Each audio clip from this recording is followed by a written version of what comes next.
I'm gonna try this again.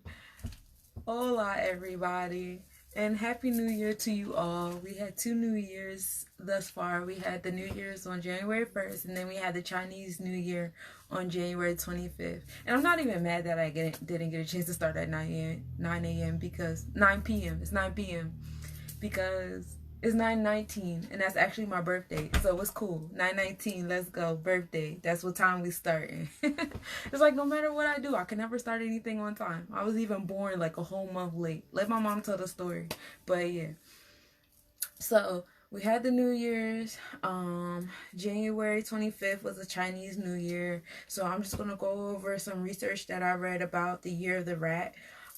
It's from January 25th to February 11th, 2021. The last time it was the year of the metal rat. Well, last time it was the year of the rat altogether was 1960. The year of the rat is considered the year of new beginnings and renewals. The rat is the first of all zodiacs. According to the Chinese myth, the Jade Emperor said that the order of the animals would be decided according to which order they arrived to the party. And the rat decided to trick the ox into giving him a ride. And when they got close enough to the party, the rat jumped off the ox and got in front of the ox to be first. The rat is associated with the midnight hours. 11 p.m. to 1 a.m. is the best time to pray, to talk to yourselves, get into your intuition, etc., etc. That is the best time during the season. The earthly branch is Ji, which is water. It is also associated with Yin, which is cool because we are still in the season of Aquarian. Not that we haven't been in the season of Aquarian for like the last 2,000 years, but just throwing it out there. It is also associated with the Yang, which is the white part of the Yin and the Yang, and this part represents the beginning of a new day. The white part of the Yang, it represents brightness, passion, and growth. The rat is also a sign of wealth and abundance.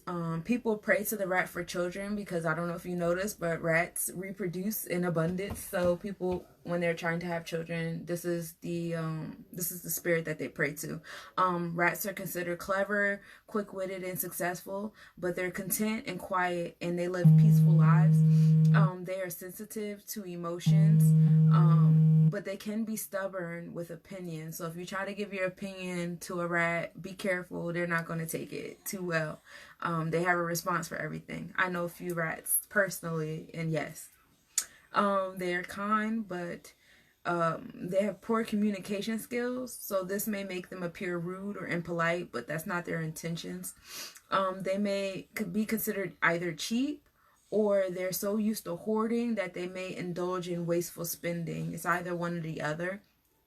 Males that are rats are creative and clever. They also have great ideas, but they lack courage, and they also lack leadership skills. Women, they're traditional, organized, responsible, family-oriented. They enjoy lavish things and constant social outings, but they don't do well with restriction and routine. The year of the rat brings opportunities, achievements, success, and abundance to all signs. Be sure that goals are carefully planned out during the season if you do have goals that you want to see into fruition. The metal element brings water, which means productivity and activity for metal industry. So for those who are into stocks, who are into opening businesses or investing into businesses, this is a good time to invest in car business, IT, tech, health, cosmetic type productions, anything that is intertwined with the metal industries. This is a good time for that. This is a good time for businesses and investment in stocks altogether because the year of the rat is good for abundance and creativity and cleverness. So a lot of people are going to be creating during the season. A lot of things are going to be, invented and brought into light because this is a year of brightness and shedding light on things. So a lot of things that have been chilling in the dark, they're definitely coming out during this season for the good and bad. So that is what I have for the year of the rat from now until February 11th, 2021. It's very excited for all signs. If you have, specific questions on how to find what your Chinese zodiac is, or what does the metal rat mean for you and your zodiac, or how do you interact with rats, let me know. I am a horse. So this season for me is just more energy, more abundance, going towards my goals, but also learning when to, put a boundary up and fall back, because horses are wild and free, and breaking boundaries and things like that. And so that coincides with the rat that likes to be peaceful and keep calm and live minimal. So I'm coming to terms with finding a balance for that, and that should be exciting. We'll see where that goes. So getting into the actual Aquarius season, I started getting into the Kabbalah. I'm trying to collect all the different cosmo interpretations from different cultures. I want to learn about all of them. I think they're all, they all go hand in hand. So this is coming from the Kabbalah. I'm going to read to you a few things that I found, during my research in books and articles and such. So the month of Shavat correlates with the astrological sign Aquarius, which is an air sign. It is the third of air signs, with Gemini and Libra are the other two. Aquarius represents the left column of the three, which makes it a fixed sign. It is ruled by two planets, not fixed. We'll get to that. It is traditional astrology attributes control to this month to Saturn, and modern astrology gives credit to Uranus. Saturn is a planet of judgment, order, responsibility, discipline, and laws, and Uranus is the planet that breaks the proximity and limitations of Saturn. So we're coming from a season where we were creating a lot of restrictions for us, a lot of limitations and such. And so now we're coming into a space where now we're starting to break free from those things. I remember speaking to everybody about the last season, Sagittarius season, where we were kind of stepping out and identifying the limitations and the rules and the regulations we have created for ourselves, because now we're coming into the season of new beginnings and refreshing beginnings. It's a new century, it's a new Chinese year, it's a new zodiac, it's a lot of new things happening.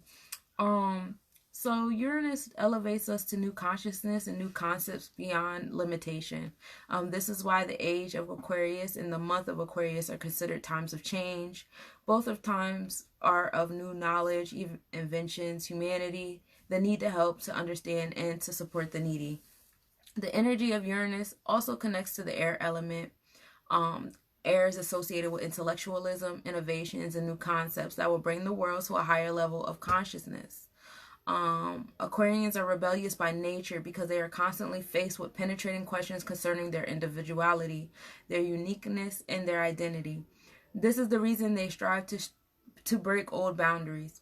To Aquarians, the past is but a fleeting moment, and they disconnect from the past in order to find a fresh and unfamiliar reality, a new truth to fit new times. Uranus orbits the sun every 84 years, which explains the common phenomenon that the midlife crisis that plagues 40 to 42-year-olds, which is cool and coincidental, because it takes Saturn 30 to 35 years to rotate around the sun. So while Uranus is midway, Saturn has already made a full turn, which kind of doubles the whole midlife crisis thing from two different standpoints, where Uranus deals with, limitations and, breaking free.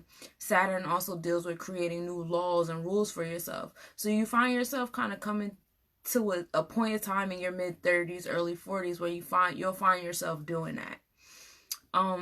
It is actually a case of Aquarius-itis, that's what they call it, when we begin to question our life's purpose and make plans for the next 40 years or so. Aquarians make excellent computer technicians, scientists, and social workers. They thrive doing anything revolutionary, especially tasks in carrying the flag or a social political revolution. Aquarians are unique. They stand out in a crowd and cannot be ignored. They show great promise as children and as adults. They are idealists who strive to change the universe with original ideas.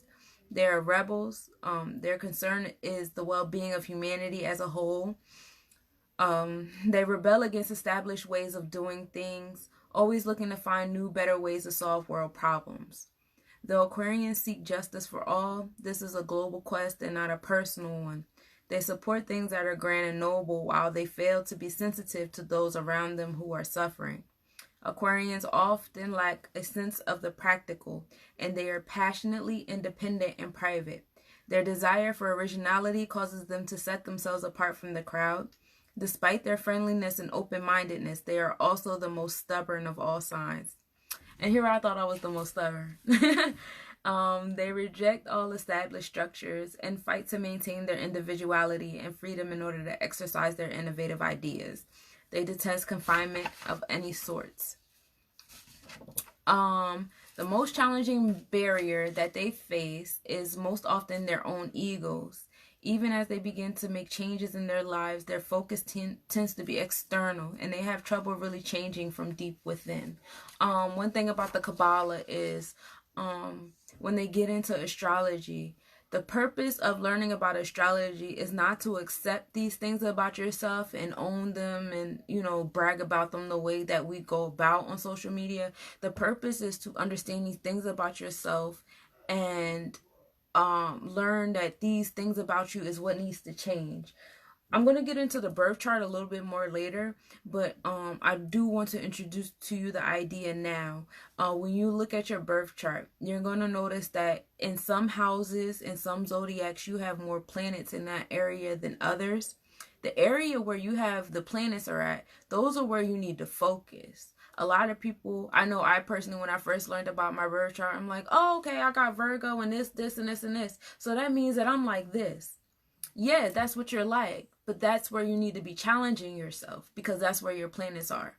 So just keep that in mind, especially as we go along. I'll start to get more into the birth chart and what the planets and their placement now means to you compared to your personal natal chart, which is pretty cool. Moving forward, still in the Kabbalah mindset, Aquarians have the power to break free from the limitations of the physical world. But to manifest this power, they must control the aspects of their nature that interfere with its accomplishment. Aquarians are capable of helping humanity as long as their own ideas do not become more important than the cause itself. True spirituality means being a part of humanity, not above it. Unfortunately, Aquarians usually have such high opinions of themselves that imposing their own views can become the sole objective. Aquarians must conquer their pride and realize that they have been entrusted with their attributes in order to manifest a certain force in this world. They are merely channels for this energy, and so they are not entitled to personal glory. For those born under the sign of Aquarius and for those now about to become influenced by the cosmic energy of Aquarius, you can attain this consciousness of a cosmic reality and feel responsible for humanity as a whole. You can know true friendship and perhaps even unusual fraternity, and Aquarians have the strength for this task from past lives. You can experience an exceptional and unique adventure in this history of humanity if you manage the most difficult restriction, silencing your ego and practicing humility and modesty while living simplicity. So that is the message for the Aquarians. That is, if you have any planets in Aquarius, pay attention to the planet. Pay attention to the house that is, if it's in an Aquarius house or the Aquarius zodiac, that is where what you need to focus on, your ego. Learning that, your objective is not just about you and your personal glory and your personal, acknowledgement of what you achieved, but it's about the bigger picture. It's about everyone. So, according to the Placidius calendar, or chart, however we call it, label it, Aquarius season is from January 20th to February 18th. I personally started the season off on my baby sister's birthday. Her birthday is January 20th.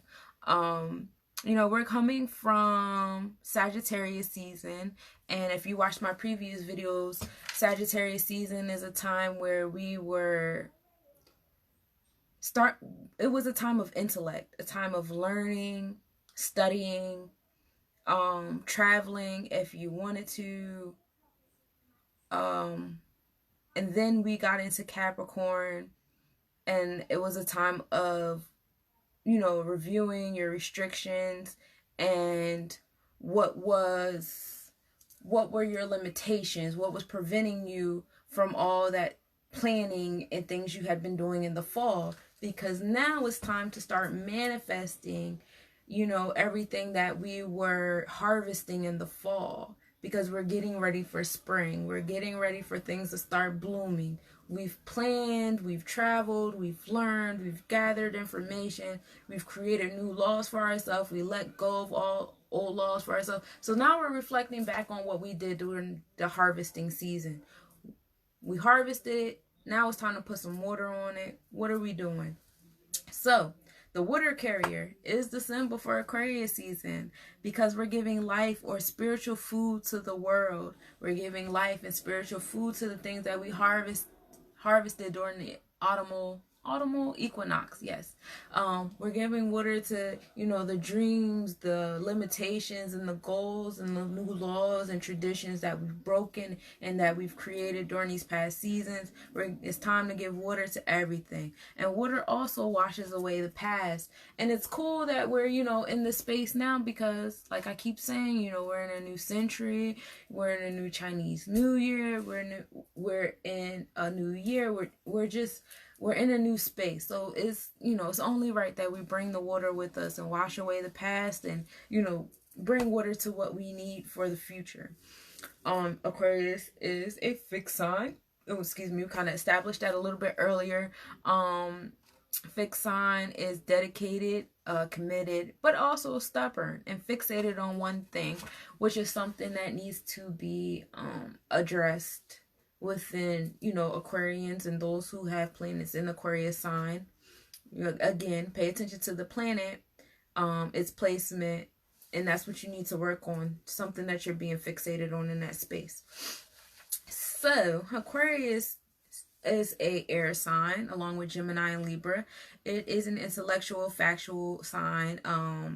Is regarded as a sense of self, help during the season. One is drawn to mental challenges, bringing new concepts that will bring the world to a higher consciousness. Aquarians are also considered curious. This is also a time to be swept into an adventure. So for those who are planning adventures and, you know, writing things out, this is definitely a time to start to bring that stuff into fruition. I know I definitely have a few plans and trips myself that I'm finally starting to, you know, put those couple of steps forward within. The tarot card associated with the air sign is the Fool, which is the card of new beginnings, ventures, and changes. And the Magician card, which is the card for getting plans and all respects of life organized. So we're still in that sense of, you know, giving life and giving fruit and bringing things into fruition. The stones during this time, or I noticed that the stones are mostly like light green oriented. If you go on the Facebook page, under Less Nobody's Facebook page, I do have a shop. You can shop for some jewelry items that have these stones in it. Aventurine, which pertains to the heart chakra. This is the stone of chance and luck. Fluorite, which is the stone that helps absorb and neutralize negative frequencies in your space. It increases concentration. It also helps cells with regeneration, and it also helps with respiratory issues. Pewter is a combo of tin, antimony, which is the stone of wisdom, transformation, awareness, appreciation, and copper, which is a stone of healing, luck, and love. And tin, which is also a metal associated with this time, is the metal of abundance, prosperity, growth, success, healing, concentration, and it's also an antibacterial agent. And sometimes bismuth is added to pewter, which creates opposing magnetic field to an existing field. I would be careful with that, because it does create an opposing magnetic field. So if you have created a certain kind of magnetic field around you, be mindful of putting that metal in the space. If you don't want to create an opposing field, don't do it. It also assists with astral projection, and it's really good for digestion. For those who are like, what's an alloy? Because that's what pewter is. An alloy is a metallic substance with 2 plus atoms as either a compound or solution. And the metals are also, and the elements that are added are usually metals themselves. So pewter is an alloy, which is made of a bunch of metals. Mica is also associated with the air sign. And Mica protects against negative energy. It balances Earth's energies, and it's good to have during earthquakes. It also helps to keep peace and shields co-workers from personal affairs. It also assists with insomnia, concentration, memory, and stamina. I definitely need to wear that at work. A lot of people at my job are concerned with people's personal lives. So getting into the planets that roll over Aquarius season, Saturn starts it off. Saturn is the law enforcer of the cosmos. It brings karma and discipline. Also serves as a teacher. It inspires one to reflect on their issues throughout the year, learning to identify and problem solve through their restrictions. Saturn is a masculine energy. It is extroverted. It projects energy and focuses on physical aspects. Saturn rules over Saturday, which is the day where you kind of reflect on longevity, grounding yourself, wisdom, and purification. The stones associated with this planet as well as this day is hematite, which improves relationships and increases intuition, helps with iron absorption in intestines as well. Apachytear, jet, obsidian, and onyx. They're all black stones, and essentially black stones provide a certain level of physical, spiritual, or psychic protection to you and your energy, and the energy around you, Salt is also good. Salt is a cleanser. It heals and balances energy. Patchouli is good for pain relief. It's also an antibacterial, antifungal, insecticide, and it's good for weight loss. For those who are interested in having jewelry made with these stones, or having just organite items in their space, please feel free to inbox me or DM me. I do have pieces with these stones already in them, and I also do custom made pieces. So, you can definitely contact me for that. The tarot card associated with Saturn is the World card. And upright, this card symbolizes a stage of completion or fulfillment that has arrived. It is time for celebration of a closed chapter to make room for another one to be open. And in reverse, some chapters or projects are delayed and they are past their due date as other happenings arise and may cause inconveniences. When I read that about the World card, I kind of more so resonated with the reverse side than the upright. I have a lot of open-ended projects, and I'm gonna be honest, it's driving me nuts. I have books, I have songs that I haven't recorded yet. That's why I'm still writing on this one song that I put out. I have books that I have to finish. I have a book that is finished, and I'm just waiting to have the book in my hand so I can go do the things that I need to do marketing wise for this book. I just have so much stuff. So, if you guys heard the upright part of the World card and you were like, yeah, I do feel completed and fulfilled, good for you. I'm happy for you. Keep that attitude. I am on the reverse side of this card right now, and it's driving me fucking nuts. Okay, so now we're getting to Uranus. Uranus breaks up the limitations that were created by the cycles of 7 of Saturn. This planet, it elevates consciousness beyond limitations. It brings time of new knowledge, inventions, humanity. It also helps one gain the need to understand and support others. This is the planet of revolution, transformations, and cooperation. It stays in a sign for about 7 years. It rules the clairvoyant senses and the nervous system, especially the thyroid and pituitary glands. Uranus is made of water, methane, and ammonia fluids with an atmosphere of hydrogen and helium. And the methane is what makes Uranus blue. It's also considered an ice giant, and it spins on its side in opposite directions, which sounds really fun. The tarot card associated with Uranus is the Fool, and upside the Fool represents or kind of symbolizes an urge for one to let go of the things that hold them back and make room for new things and new changes. In terms of an individual, this card symbolizes one with optimism, spontaneity, and lightheartedness. This person can either be enjoyable for their energy or annoying due to the lack of ability to be serious. Reverse, innocence and enjoyment is lost and replaced with paranoia and fear. The person is a worrier and extremely cautious. They may be fighting within to be free and may be hard to pin. This card warns against taking any risks. The stakes may be too high. I don't know about the risk part because I do have like this weird like burning yearning to take a risk right now. Like I just want to do something crazy. I want to do something that'll like break me free from like this mundane, monotonous routine that I've been in every day for like the past years of my life.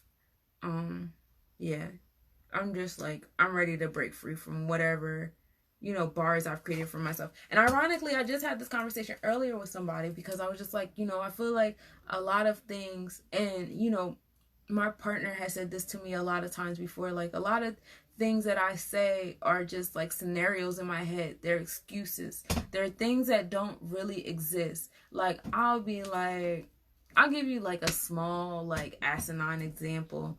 Like I have a piece of cake or I'll bake a cake, right? I'll bake a cake and I'll think about everybody that I see on a regular basis, and I'll cut the slices of cake into the slices according to the people that I usually see. Who's to say that all them people want to eat that cake? I done subjected myself to eating a small corner of cake because I'm thinking like 12 people are going to show. I done made this whole scenario of the 12 different people that always come around are going to come, and they're going to want a piece of cake, and they're going to be upset because I ate 3 pieces of cake and I didn't leave enough for everybody else. Like that's a whole scenario that I would make up in my head just to justify me only giving myself a slice. Now, you can use that analogy and apply it to anything else you want to apply it to, but that is essentially how my mind moves. And I realized that a lot of bars, a lot of restrictions that I put on myself are things that don't exist. It's a bunch of what-if scenarios I've created that put a limitation on me and what I can do. Like, what if I fail? What if I put this book out and nobody wants to read it? What if some people are offended by it? What if some people become argumentative about it because it doesn't fit into their ideals? What if I put myself out there and, you know, people don't receive me correctly? Or maybe I might push away people that are closer to me that I actually care about what they think. Like, those are all scenarios that don't exist. Those are all what-if scenarios, shit that I made up in my head, but I'm utilizing those things to stop me from doing something real and tangible that I can actually do. I have to get out of that. And I've really been feeling it lately to get out of that, like to break from that. Like I have, and it's to the point of extremity though, at this point, like I have to do something. I cut my hair. I don't know if you guys noticed, but on New Year's, I spent my New Year's chopping off my locks.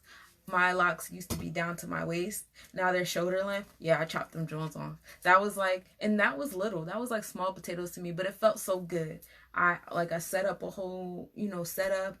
And I prayed, and I was talking about the limitations and the things that I had set for myself. And I was, thinking about the new rules and organize it in the way I want to organize myself in the future.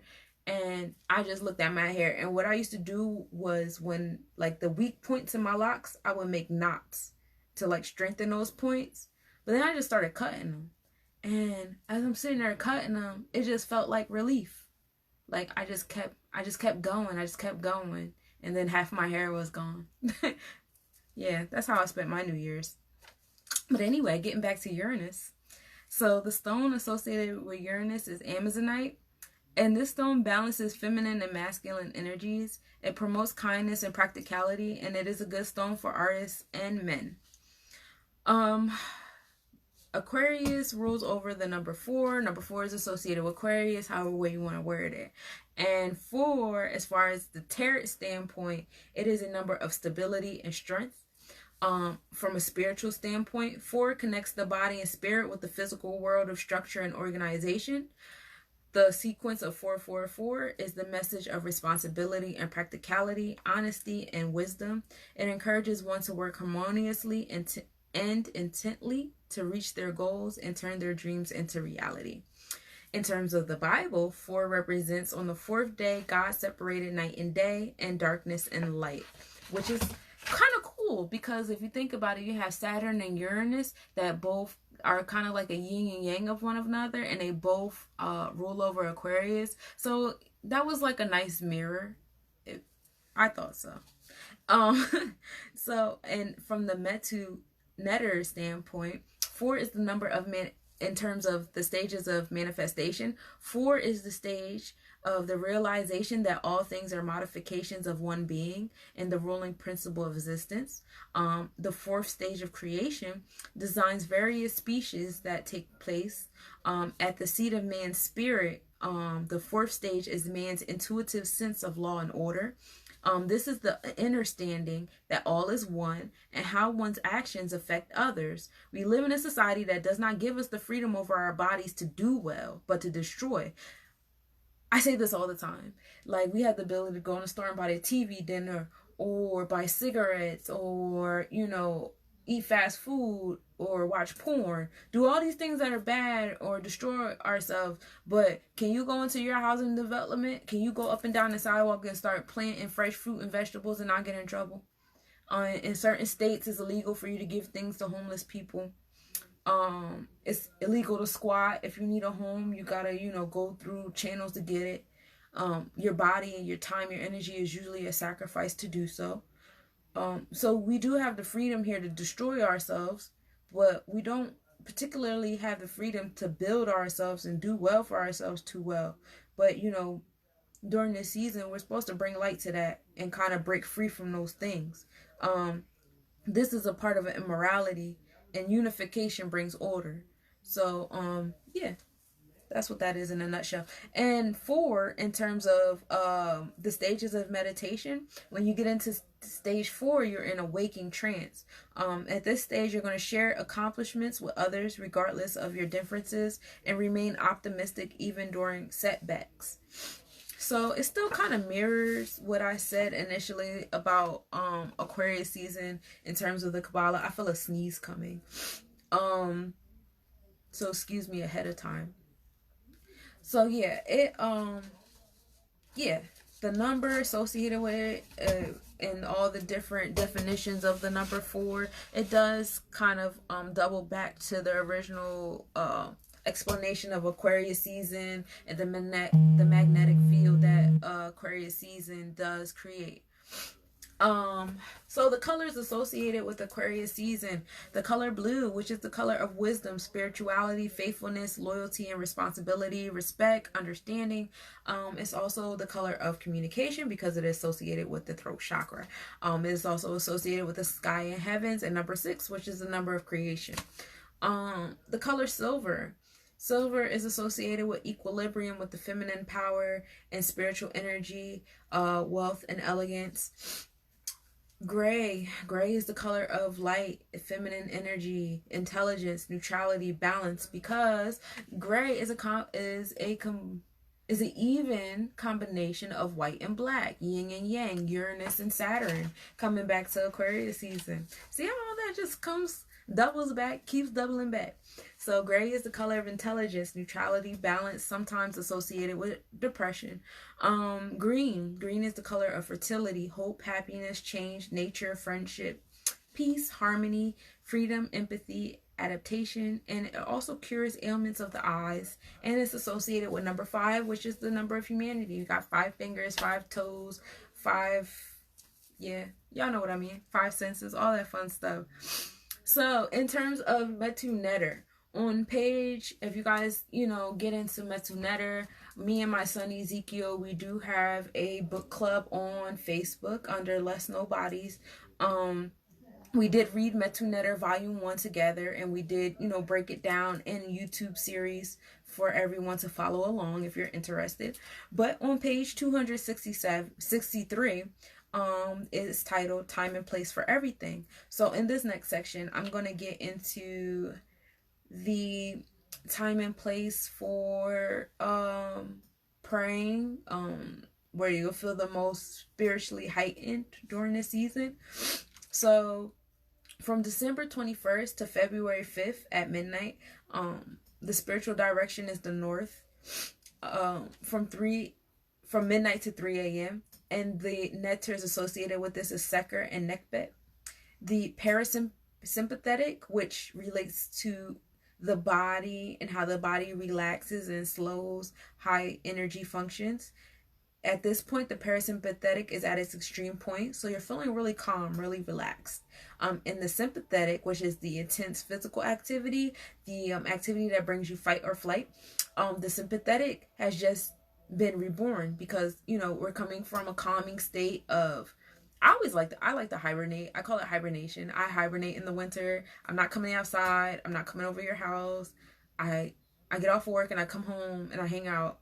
I see y'all in the spring and the summertime when it's not dark at 3 o'clock. Like, that's how I move. I'm sorry. I call it hibernation, but according to Metu Netter, it's called the parasympathetic. And it's at its extreme point. Nika is extreme right now. Don't invite me nowhere right now. And the sympathetic has just been reborn. So you're starting to plan stuff. You're starting to plan to go outside. I am. You are in a non-REM, which is a dreamless, low-voltage brainwave sleep or trance.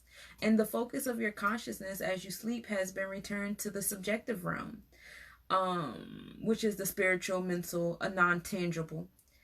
During the winter solstice, which was December 21st to the 25th, this is the most important for the Nekbet faculty. And this is the faculty that regulates one's psychic equilibrium and connection to all things.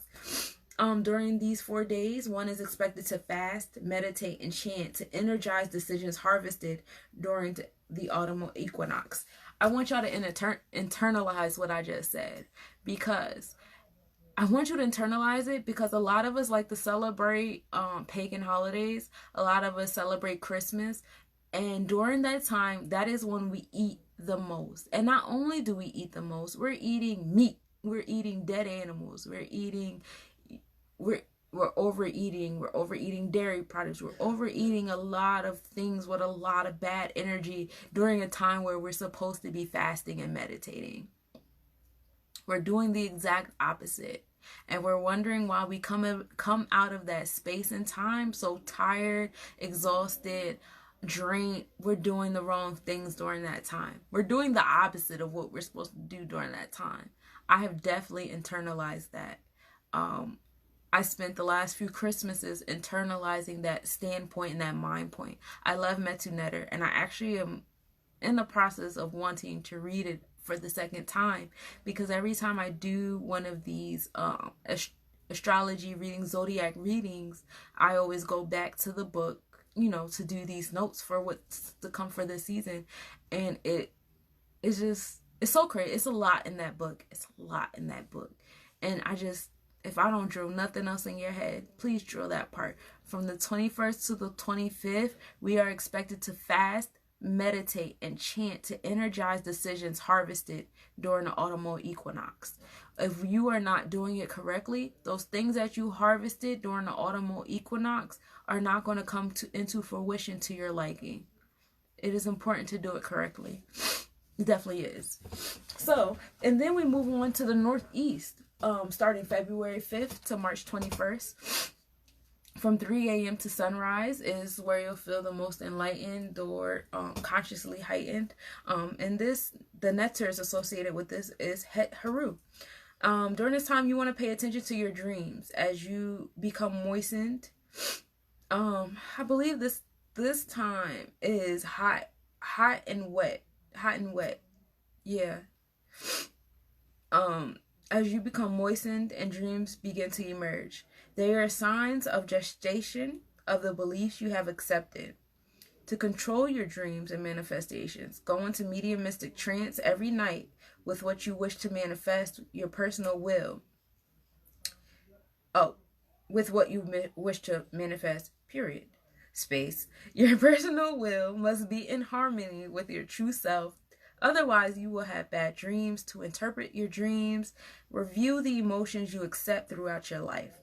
Your dreams are their gestation or messages from your true self, deities, ancestors regarding the course of your life. So, like we said before, Aquarius season is a time of intellectualism, I think I just made that word up. Spiritualism, coming into a sense of self, bringing in new concepts. So with that being said, you may be attracting a lot of dreams. You may be having new ideas coming to you during a dream state or a trance state or a mediumistic state. That is normal for those things to come to you during this time, especially during this time, because you're supposed to be coming with new ideas. You're supposed to be breaking free from things that you have tolerated for a long period of time.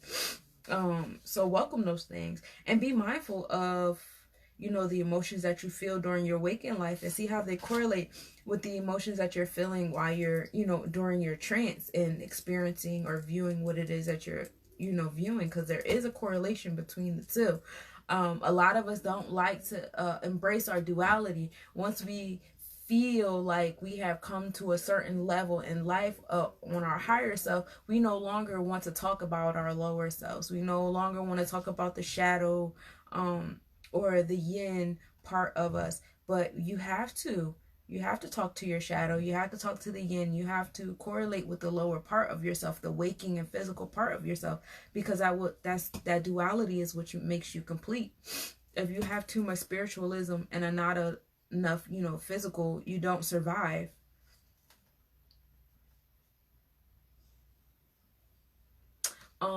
There's a young lady that I follow on YouTube, Queen Cups, and she did a video. She wanted to talk to her shadow. She did some shadow work, and she wanted to talk to her shadow, and she wanted to come to certain realizations, and she came to a certain realization that we're supposed to embrace our shadow. Our shadow is not for us to get rid of or become ashamed of or turn our backs on. Our shadow is for us to face and embrace and accept and learn the root of. So, you know, I spent some time during this season to talk to my shadow and come to certain terms with things. A lot of things that I thought were gifts that I had were actually survival mechanisms that I developed over time throughout my childhood, because I, you know, was scared all the time when I was a kid. And so, you know, I learned how to do certain things to protect myself and try to, you know, make myself feel okay in the situation that I was in. I came to a lot of realizations during the season that just passed by talking to my shadow and coming to terms with my lower self, and it's helping me to embrace my lower self, and it's also helping me to ignore the people around me that are always telling me that I need to change, or that, you know, certain things about me aren't good enough, or, oh, you need to ignore that part about you or change that part about you because it doesn't suit me. That shit is starting to irritate me now. Before, it used to make me internalize things about me and feel bad about myself, like, shit, I need to change that about myself, or I'm a terrible person, or I don't like when people think these things about me, and I would start to think that way about me that they were thinking about me. But now that I, you know, I looked at my shadow, and I'm still looking and I'm still learning. Now that I've looked at my shadow and I've seen where she's coming from, and, you know, why she is the way she is and why she does the things the way she does it, I'm like, fuck you. I love who I am. I love my darkness. And I'm looking at my darkness, and I'm not ashamed of her no more. Like, she is me, and she's always going to be here as long as I have light, because light always casts a shadow. And if you don't embrace your shadow, you're not really fully embracing your light, because that is something that your light created. That's something that happened in the midst of your light. Just something to think about.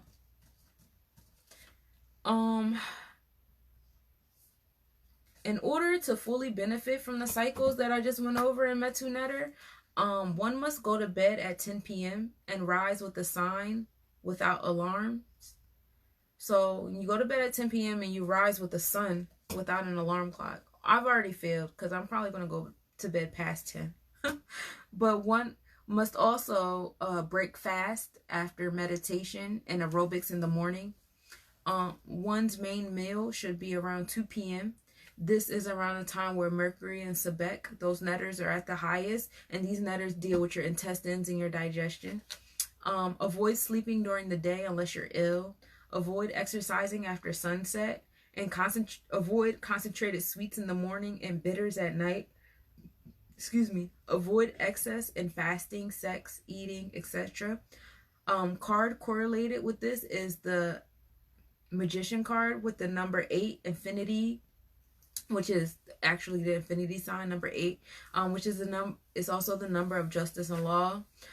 Juggling the 4 elements into equilibrium. If you look at the tarot card, the Magician tarot card, it looks like someone's juggling. They're actually juggling the 4 elements into equilibrium, which is hot and dry, which makes fire, cold and moist, which makes water, cold and dry, which makes earth, and moist and hot, which makes air. So we're in a moist and hot space and time right now because we're within an air sign, so it's moist and hot.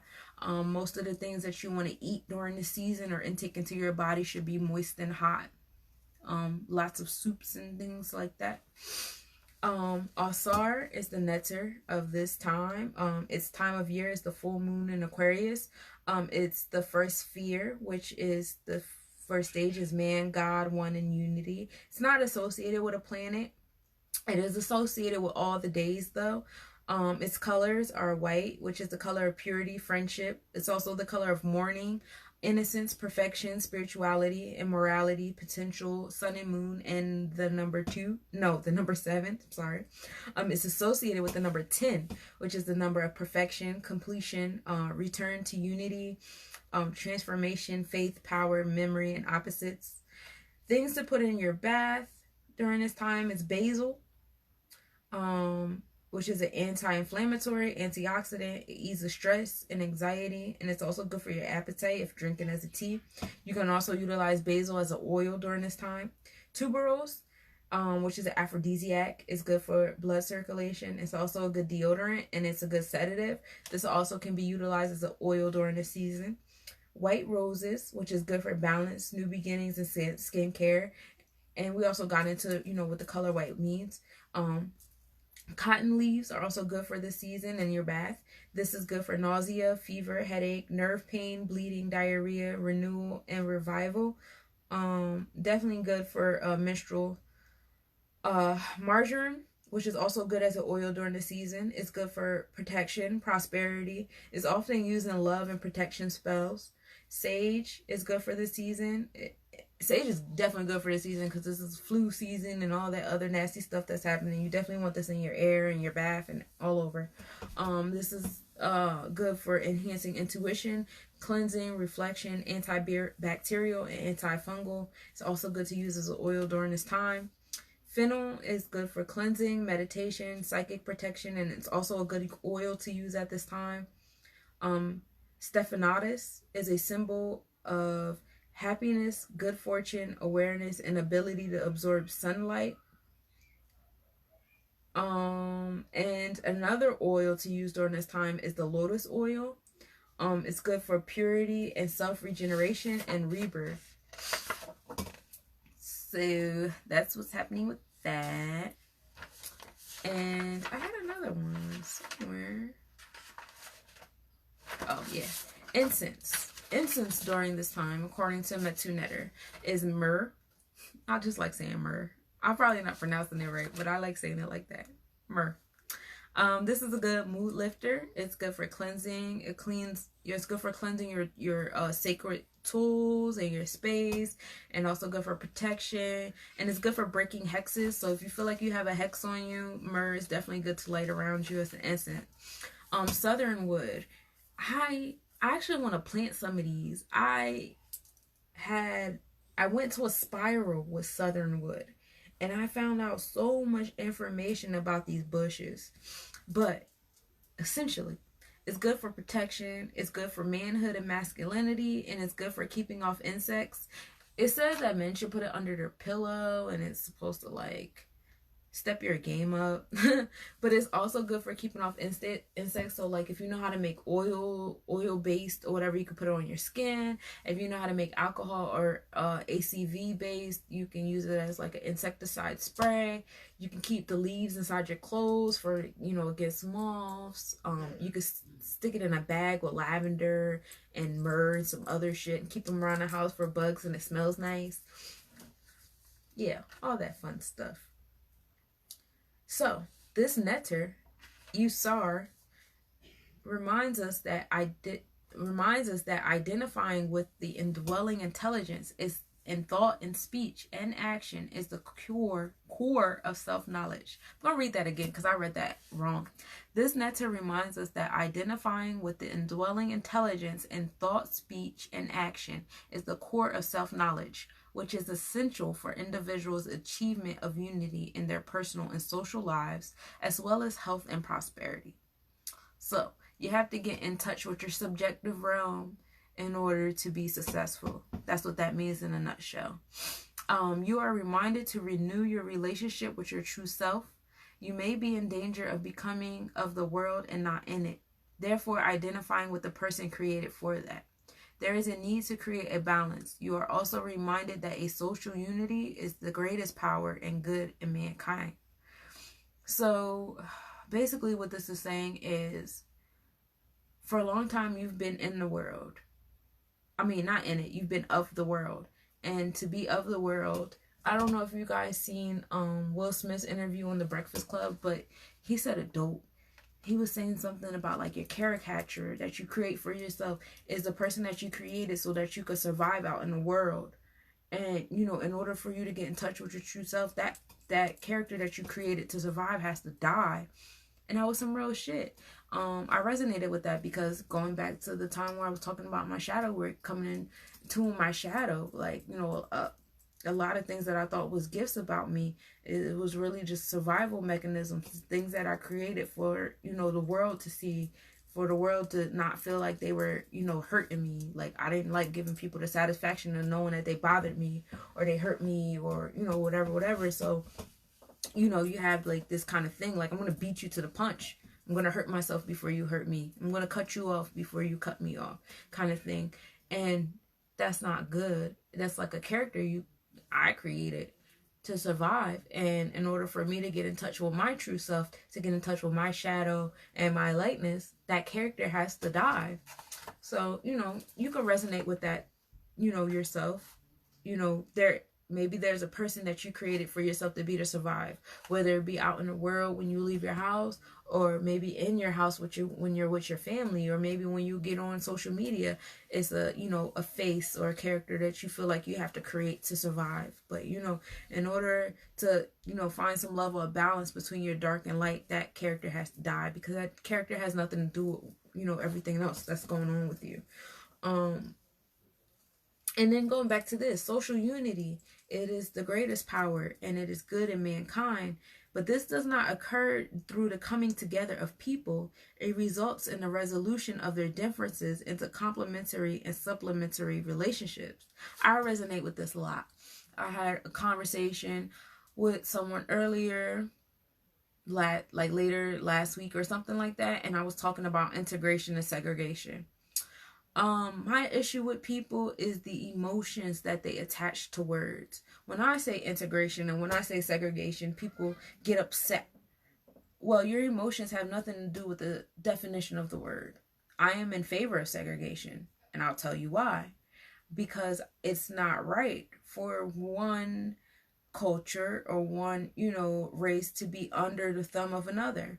What has integration gotten us except for making us think that we have to live a certain way that's not according to our terms? You know, we're not physiologically the same, we're not psychologically the same, we're not spiritually the same, we don't communicate the same, we don't even follow the same clock. That's why they call us on CP time. You know, a lot of things aren't the same. We don't have the same healthcare issues. We shouldn't be getting the same meds. We shouldn't be getting the same vaccines because our melanin does something different. We shouldn't be eating the same things because what that food does to you and what that food does to me is different.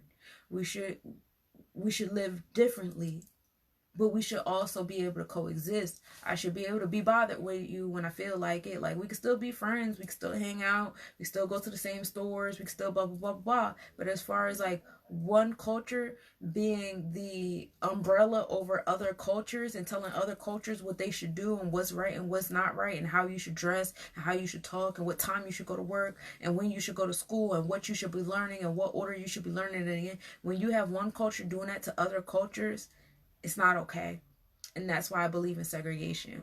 I don't believe it in a hateful sense. To attach your emotions to the words is inaccurate. Please don't do that to me.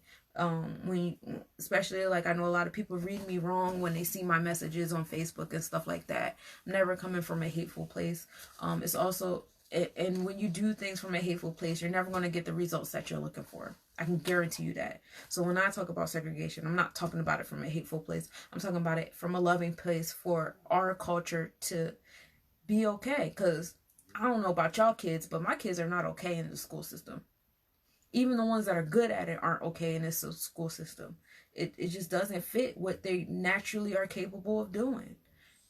It doesn't fit how they look or how they carry themselves. It doesn't, fit with when you get into Metu Netter and you learn about the timestamps of when you're supposed to be eating and praying and meditating and fasting and creating and getting in touch with spirituality and being physical and all these. When you get into the laws of Mat and all of that, it conflicts with the society that, Europeans have brought on us. So in order for us to live the way we're supposed to live according to the laws that we're supposed to live, we can't keep being underneath this other culture because it conflicts with our culture. We can't. It's not working. We're not happy. We have to walk around with characters. We all have caricatures of us, to survive out here in this way, the way it is, and that's not right. It's not okay. And it's not just Black people. It's a lot of other cultures that are under the umbrella of another culture, and it's not right, and it's oppressive. And the people that are feeling oppressed are getting angry, and they're acting out, and they're doing things to one another because you're the one that I see in my closest vicinity, so you're the one I could take this out on. And I can make it about this little itty bitty quarrel me and you just had, but it's really not about this itty bitty quarrel. It's about that umbrella above all of us that's keeping us down here together and angry. And that's just how I view it. Not a big fan of integration, but I am a big fan of coexisting. I think we should be able to coexist. The analogy that I always give is if my kidney cell says, hey, fuck this kidney, I want to go chill with the liver, and it tries to go into my liver cells and tries to go habitate with them and, intermingle and try to reproduce with the liver cells, I'm going to fucking die. I'm going to die. That's how you die. So that's how I think about us from that standpoint. Like, we cells. I can't just be like, oh, bump this system that I'm a part of. Let me go be over here, because that's how the body dies. And right now, you could be oblivious if you want, but the body is dying. The body is definitely dying right now. There's nothing in tune with the body right now because we're all under this oppressive umbrella that's telling us that, the shit that we need to do our part that we need to do, we can't do because it's not according to this system. Instead of us doing our part and them doing their part, and then us come together when we can. Or, being a part of the greater whole, but still, doing our separate thing. That's how I think of it. But, tell me how you feel. Tell me, what you think about what I just said. Because I would love to go back and forth from that standpoint instead of people reading the word integration and going into their 1950, 1960 feelings about Malcolm X. Like, that's where I'm coming from. Separate but equal. That's where I'm at. But anyway, moving forward. And you know what? I didn't just say this. I didn't make it up. It's in the Metu Netter book. So there's other, ancient religions that agree with me. I didn't make this shit out my asshole. So anyway, moving forward. The Orisha associated with Aquarius season is Shango. Uranus is the planet of rebellion, unexpected events, and upheaval. Shango is the Orisha of thunder, lightning, and fire, along with Ogun and Oya. These fiery energies provided assertive and aggressive influences. As Uranus was transiting Pluto in the past, this has had influence on slavery, wars, and civil rights era, etc. So this season is also ruled by Shango, and it's a nice, it's fiery and aggressive energy. So you're gonna feel like an aggressive need to break free from whatever it is that's kind of like oppressing you during this time. It's gonna be like a yearning, and I probably said this already earlier in the video, but like I've definitely been feeling that, and I've had a few conversations with a couple of good friends that I've made over past few months or so, today and over the weekend. Like, we've all been kind of in a funk. And when we got to the source of our funk, it's like, bro, I just want to do something. Like, I just want to get out of this monotony that I'm in. Like, I feel like I'm in a cage and I'm at that point in my cage where I feel crazy, like I feel feral, like I'm just like, nah, like I'm about to do something crazy. I feel like I'm at that point. So that's what's happening with that. Now I want to get into the different planets with you guys. Where the planets are going to be, what are they doing, what's happening. But before I do that, I want to explain to you about the planets in the charts. And if you guys want, you can inbox me or, you know, comment on this video and let me know if you guys want me to do just like a whole video just on the planetary chart, because it's like a whole thing when you get into the houses, the zodiac, and how the transited planets of today affect your birth chart, because your birth chart is just like a picture of the sky during the moment you were born. And when the transiting planets are going through that picture of you, it does certain things. So if you want to get on into that on a one-on-one standpoint, I'm more than welcome to. I would love to get into it with you. Or just doing a general one so you can follow on it on your own. For those who like to do it yourself, just let me know. I can do a video for it real quick. But I'm not going to do that right now. I'm going to give you a brief overview. So the planets describe a certain process of what's happening. So, you know, Mars is your motivation, Saturn is your limitations, Uranus is you breaking limitations. The sign that the planet is in, it determines how the planet is manifesting itself. And then the house shows the special areas of everyday life where all of this is taking place. So the planet shows us what is happening. The sign that the planet is in shows us how it's happening. And the houses, they show where it is happening in your life. So I'll give you an example. Saturn. Saturn rules limitations and rules. That's what's happening. What's happening is limitations and rules. Aries. Aries is the sign that the planet is in. So Aries is showing how it is happening. So your limitations and rules right now, they're vigorous, they're stern, and they can be a little bit irritable. So when you feel like people are going against your grain, you get irritated, you get upset. That's how it's happening. Now, your house, it's in the 4th house. So Saturn is in Aries and it's also in the 4th house. And your house shows where it's happening. So the part of your life where this is affecting you is in your family. So when your family starts acting all crazy and going against your limitations and rules, you might get crazy. You might be abusive. You might be that abusive dad or that abusive husband when people go against your grain in your life and your family. You might not be like that with your neighbors, your friends, or nobody. But particularly with your family, you are very vigorous and stern. And you get very irritated. So that's an example. Houses rotate every 24 hours and shift every 4 minutes. So it's really good to know your time that you were born, because it's shifting every 4 minutes, which is cool because 4 is my favorite number. I can get into a whole spiral with that. It is determined by your ascendant or your rising sun. Which is the furthest left point. So like say I'm the center, I'm the nucleus. So my ascendant starts from the furthest left point and then it goes downward and it goes here and then it goes downward and it goes there, which is my descendant, and then it goes here, which is my midhaven, and then it goes back over. No, I think the midhaven is this one. I wrote a bunch of notes on that. And again, I can make a whole video on that if you want to. So it goes counterclockwise, and your ascendant starts here, which is the horizon. And then here, it's like the eastern horizon. So, and that reveals, this is the furthest left point of the central horizon line and reveals which zodiac sign was emerging from the eastern horizon sign as your time of birth. It also reveals one's ruling planet. Like me, I'm a Leo ascendant. Leo rising.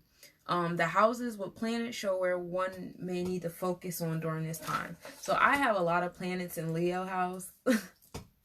I have a lot of planets in Virgo and Leo ascendant. So yeah, that's what I need to work on. And when I first started reading my chart, I was kind of embracing those things about me, like, Leo, I'm out here, I'm lit. I'm basically a Virgo, Capricorn, Leo, but those are the things I need to work on, because like how I am, how structured I am, how anxious I get when my structure or my routine is like being shaken up. how I am about time, like all that stuff. Yeah, I see it now. That makes way more sense now. Thanks, Kabbalah. I'm gonna work on that. But okay, so now we're gonna get into the planets. What are the planets doing during this time? Mercury, which rules decision making and how one communicates, entered Aquarius season on the 16th at 6:31 p.m. In this position strengthens one's memory and comprehensive skills. One's mind is also open to new ideas. You may enjoy mental stimulation. Your communication may be impersonal, unemotional, but truth-loving and humanitarian. This is a good time for social settings because you're able to have conversation without being interpersonal, too personal. Mercury enters Pisces on February 3rd at 11:38 a.m. During this time while Mercury's in Pisces, this position influences one to have highly sensitive, sympathetic, good-humored, poetic, intuitive, and imaginative mind. Good time for artistic expression, but be aware when peace and quiet and seclusions are needed because you will be emotional as fuck. Why will I be emotional as fuck, Nika? I'm glad you asked, because we got a Mercury retrograde coming, y'all. February 17th at 12:54 a.m. is when it starts, and it's over at March 1st at 12 a.m. And during this time, you will feel emotional miscommunications. Those will be heightened. You will be experiencing technical difficulties. All your technology stuff will be destroyed. And it will be a highly sensitive time because not only will Mercury be in retrograde, it will be in retrograde in Pisces. That is not where you want it in retrograde at. But I love Mercury. I'm ruled by Mercury. I flourish in Mercury retrogrades. Technology breaking down means absolutely nothing to me because I don't value those kind of things too much to begin with. Except for my laptop. I'm real sad about my laptop. But whatever. It's cool. I'll get through it. My laptop died the day after New Year's, y'all. I was real sad about that. But anyway... So yeah, so that's what's happening. We got a retrograde coming. Venus rules over love and finances. Venus entered Pisces January 13th at 3:39 p.m. During this time, you have felt a high sense of romanticism, compassion, sympathy, and sensitivity. I think I've just been wanting to D real bad lately. That's really been it. No, I've been real sensitive because I've been like confronting myself with a lot of stuff. I think when I give myself credit for the things that I accomplished during the, January and stuff like that, I really have been like real sensitive to myself. And my sensitivity to myself have, helped me start to understand other people around me a little bit better. So yeah, respect. But I have been wanting to D a lot lately. Venus enters Aries February 7th at 8:03 p.m. During this time, you may feel impulsive, aggressive, sensual behaviors towards money and love, sensual and impulsive and aggressive behaviors. Bold choices may be made in romance as well as finances. I do find myself about to make big choices in finances. I'm chasing my bag right now because love just... Nah, I spent a lot of time chasing love, and now I just want to chase my bag. And I even had my tarot read, and my tarot reader was like, "Girl, stop chasing the bag. You've been chasing the bag for a long time. That bag won't come. You done, manifested and harvested and blah blah blah. The bag is coming, but now it's time to focus on, your relationship, not just like romantic relationships, but just like friendships and stuff like that." And I've really been trying. Like, I had a really good conversation with one of my friends months ago. And he asked me a question. Because I was like, when I was in Virginia, it hurt my feelings. Because I would make friends with people or thought I was making friends with people. And then they would just dip on me. Like, no word, no nothing. Just dip on me. And it would hurt my feelings. So I kind of got used to that. And now I expect it. So I became that person to avoid someone being that person to me. And he asked me, he was just like, "So are those the kind of relationships that you want though?" And I was like, "No, it's not. Like, I want friends. And I'm tired of only having friends that only pop up when they feel like it or when it's convenient for them." It's kind of hurtful because I be going through mad shit and I be sad and I be going through all this stuff. And then you only come around when you're going through stuff. But then when I'm going through stuff, you just, like, you're unavailable to me. and it started making me feel kind of like self-conscious, if you will. Like, I don't deserve to be able to go to people when I feel things. I kind of internalize shit like that. So I stopped going to people when I feel things. I don't talk to people about my feelings no more. And I'm still there. I still don't like talking to people about my feelings. But those aren't the kind of relationships that I want. I want to have friendships and relationships where I could talk to you about my feelings and stuff and it be mutual. Or you don't only come around when it's convenient. You also come around when it's not convenient as well. And I don't have to beg you for the inconvenient part. You know what I mean? Like, I want that, like, that mutual, like, give and take type thing. I'm used to having relationships where I'm the mother and I'm mothering and I'm doing everything for you and making sure you're surviving and you're happy and you're healthy and you're, you know, everything that you need to be, but you don't give nothing to me. I tell people all the time, like, I'm a lot of people's friends, but I don't got no fucking friends. Ain't nobody doing that for me. And I don't know. That's not what I want. That's not the kind of relationships that I want to keep going.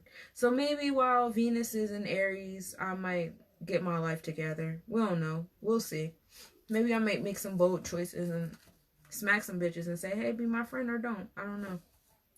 So anyway, Mars. Mars rules over animal instincts, motivations, energy, and desires. It enters Sagittarius on January 3rd at 9:38 a.m. And during this time, one has conducted themselves optimistically, spontaneously, lively, versatile, and courteously. I don't know what you guys have done during January. I think January was kind of Nah, I did a few spontaneous things. I try to be optimistic about some projects. You know, I've been working on it. I don't know how you guys have been working on your Mars being in the Sagittarius. But it does enter Capricorn on February 16th at 11:33 a.m. And during this time, one's behavior may be more conventional and conservative, practical, rational, self-control, and discipline. So get all that optimistic and spontaneous shit out the way now, because coming the 16th, you may feel more like in a box again. Jupiter governs generosity, tolerance, law, religion, tradition, order, and business. It entered Capricorn December 2nd. And it's still in Capricorn. It's going to be in Capricorn for a minute, because these planets, the larger planets, don't really go anywhere. During this time, you may have developed a strong sense of duty, integrity, honesty, mature judgment, and ethics, drive for importance and dignity. And during this season, it's going direct all season. There's no, I know Mercury is the only planet that's going to be in retrograde during Aquarius season. Saturn rules boundaries, restrictions, and responsibilities. Saturn is in Capricorn. This is a double reminder on boundaries, the need for self-control, revealing fears and responsibilities. Uranus, it rules over individuality, progressiveness, fresh starts, and intuition. Uranus is in Taurus, which is kind of conflicting because Taurus is more stubborn while Uranus is more freeing. But it is in this space until April 25th, 2016.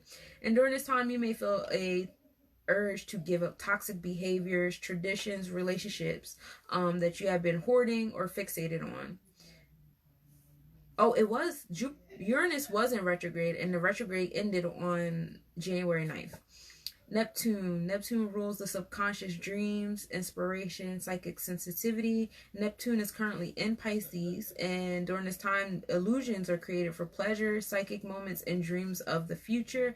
Just be mindful, know when to separate illusion from reality. Sometimes illusions become a little too overwhelming or a little too constant. You may be living in an illusion a little too much, a little too deep. So be mindful of separation, create boundaries, and create an equilibrium with that part. Especially when the sun and the moon start going into Pisces with Mercury and such. Be very, very careful with the illusions that are created during that time where you're just like in heightened emotion during the majority of it. But that's in the future. That's not even for this season yet. Pluto. Pluto is the planet of rebirth, new beginnings, growth, and power. Also the planet of secrets and death and all that scary, mysterious Scorpio such. Pluto is in Capricorn right now, so misuse and disorganizations of powers are coming to light for reconstruction, which is true because we have like the impeachment of Trump and all this thing with the White House and the Trump administration going on, and that's been going on for a while now. So all those things have been coming into light. It has been coming into fruition and all that fun stuff. Oh, where'd my moons go?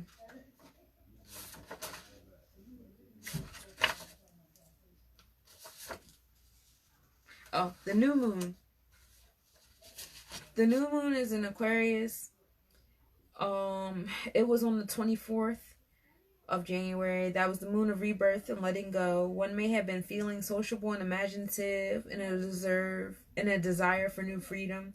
Maybe letting go of old restrictions to be open to new experiences. The full moon will be in Leo.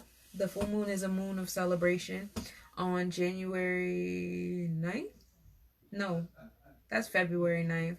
At 7:33 a.m. You may feel safe to impress others or get praise or admiration, but be honest with your fear or criticism and learn to accept your proper feedback. Indulge in music, poetry, painting for therapy. So during the full moon in Leo, just be mindful of praise and admiration and just start being honest with yourself about how you accept criticism, because the criticisms are going to come, especially when you start manifesting these things you want to manifest. And that is definitely a message to myself as well.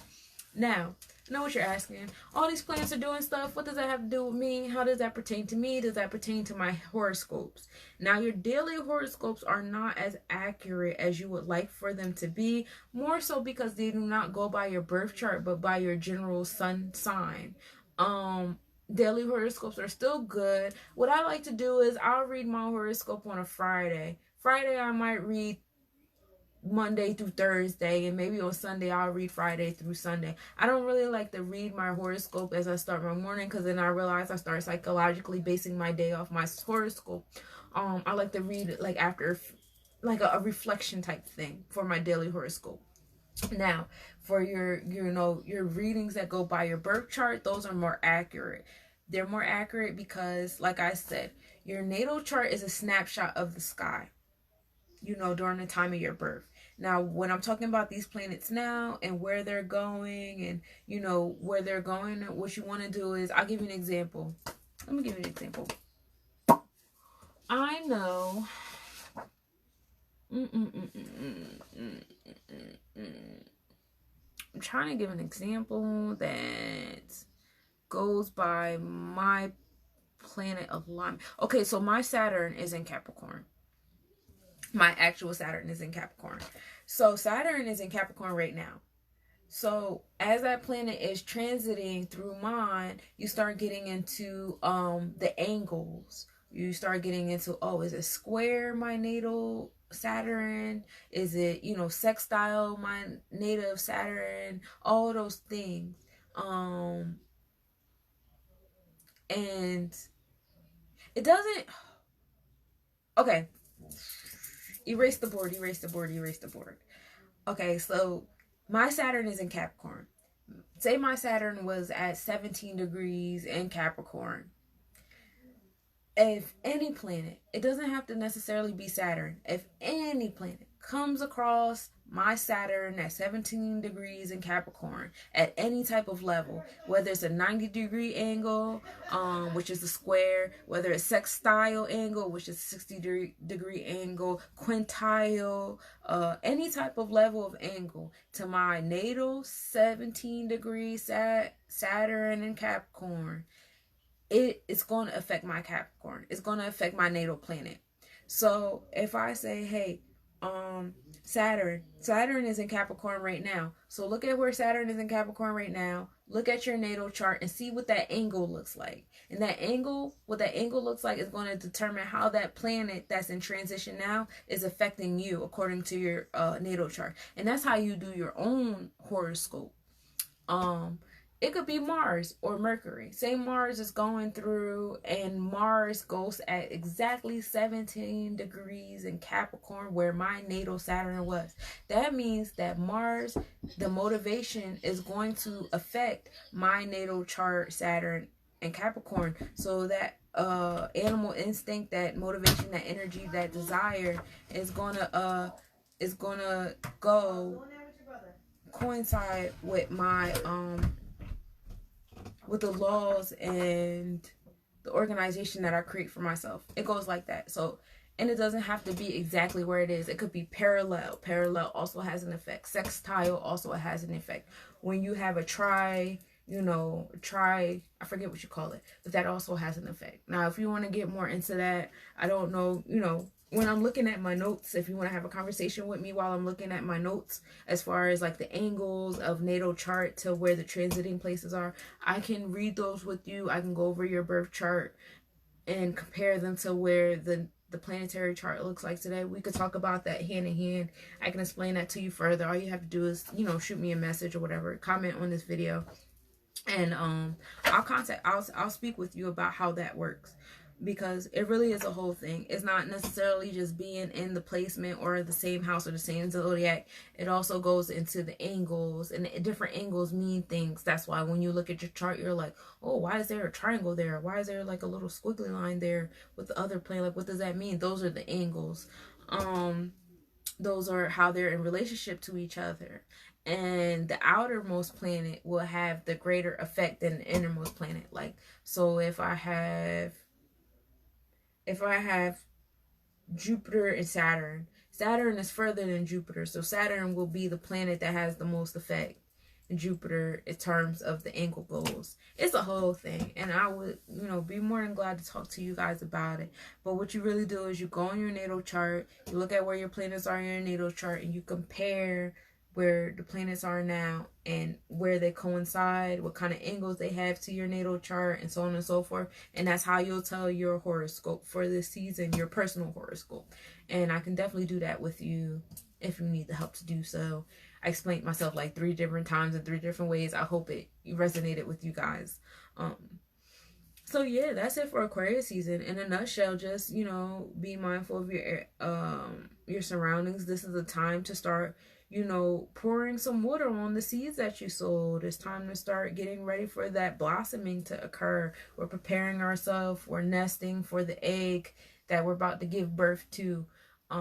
Yeah, so this is the season of nesting. This is a season of breaking down your ego. Find out what planets that you have in Aquarius. Find out what planets you have in let's find out what house Aquarius is in.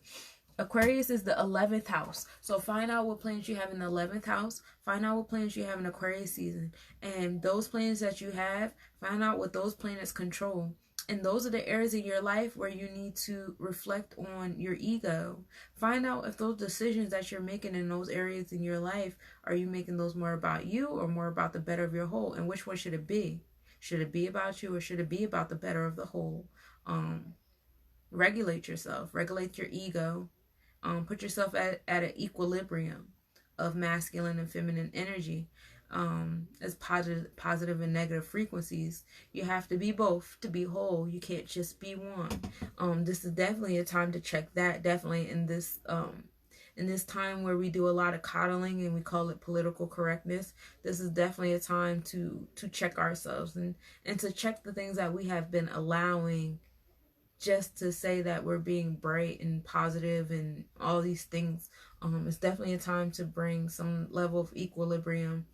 Be mindful of your communications during this time, because while you may be talking to people as a whole, you may be a little bit impersonal, a little bit impolite or rude. I know I have a tendency to do so. I'm very quick-witted and quick-tongued, and I don't have a tolerance for a lot of things.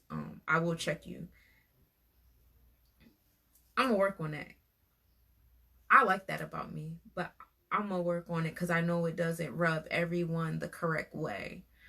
So yeah, just let me know what it is that you're trying to bring into fruition. What is it that you harvested in autumn that you're pouring water on today? What are you pouring water on today? What do you hope that will blossom in the springtime? And how are you preparing yourself? How are you preparing your altar? And not just your physical altar on the outside of your space, but also your altar within. How are you preparing that altar for what it is that you're ready, that you're trying to pour water on? Are you going to be ready when it blossoms, or is it going to be unfinished? That goes back to the Fool card and the Magician card of juggling and finding balance and equilibrium, and either feeling complete or feeling like you have unfinished projects. Which side are you going to be on? And those are my reflective notes for everything that I just went over. And please feel free to inbox me, message me if you have any questions about anything, if you want more in-depth or more personal information, because this is very general. It gets more personal when, you know, we start talking about birth charts. Then, you know, you're able to personalize it more. But that's what's happening. All right, y'all. I'm out because my kid needs stuff and he's knocking on the door and all that fun stuff is happening.